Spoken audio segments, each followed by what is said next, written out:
الحمد لله الذي بلغنا هذه الليالي الفضيلة، ونسأل الله أن يتقبل منا ومنكم أيها الكرام.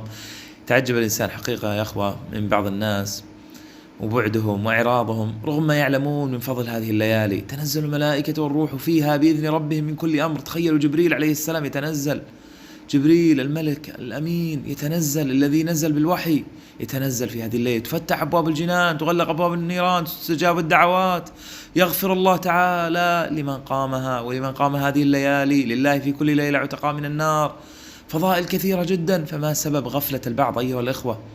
لما نتتبع في كتاب الله الكريم نجد يا أخوة الغفلة هي السمة العامة للناس. وإن تطع أكثر من في الأرض يضلك عن سبيل الله إن يتبعون إلا الظن وإن هم إلا يخرصون وما يؤمن أكثرهم بالله إلا وهم مشركون. والآيات في ذلك كثيرة تبين أن الأكثر الناس في إعراض وفي غفلة وفي بعد عن الله تعالى. هذا يا أخوة له أسباب.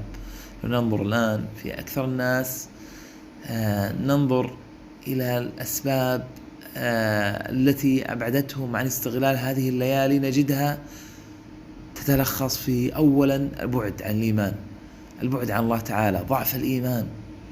فتجد ما في إيمان يدفعه للعمل لله تعالى. لذلك إنهم فتية آمنوا بربهم وزدناهم هدى فجعلهم الله تعالى من بين كل قومهم هم الذين يتبعون أمر الله تعالى. فلذلك لما ضعف إيمان كثير من الناس غفلوا عن الاعتكاف، غفلوا عن العمل، غفلوا عن القراءة، غفل حتى عن استغلال الليالي القصيرات. فما تجد في المساجد إلا القليل. تجد يتثاقل عن ليلة أو ليلتين أو ثلاث من الليالي الأوتار أن يستغلها ويقومها ويعتكفها. السبب الثاني يا أخوة من أسباب غفلة كثير من المسلمين وبعدهم في مثل هذه الليالي وهذه المواسم العظيمة التعلق بالدنيا. ما مستعد يتنازل عن شيء من أمور الدنيا، حتى ليلة أو ليلتين أو ثلاثة ما مستعد يتنازل عنها لأجل الله تعالى أو لأجل أن ينال المنازل العليا. فالجنة منازل، الجنة منازل لها منازل عالية تنال بالأعمال العالية. ألا إن سلعة الله غالية، ألا إن سلعة الله الجنة.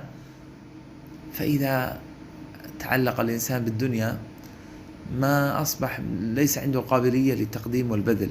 لذلك يا أخوة قال الله تعالى حسبتم أن تدخلوا الجنة ولما يعلم الله الذين جاهدوا منكم ويعلم الصابرين. فلا بد. السبب الثالث من أسباب البعد كثير من المسلمين عن استغلال شهر رمضان التسويف. فجده يسوف كل يوم، لا غدا بعد غد، فيدخل عليه الشيطان من هذا المدخل ويبعده عن استغلال هذه الساعات والدقائق القليلة جدا التي تكون سبب في فوزه في الدنيا والآخرة. الله يجعلنا وإياكم فائزين ويعتق الله من النيران. قولوا آمين.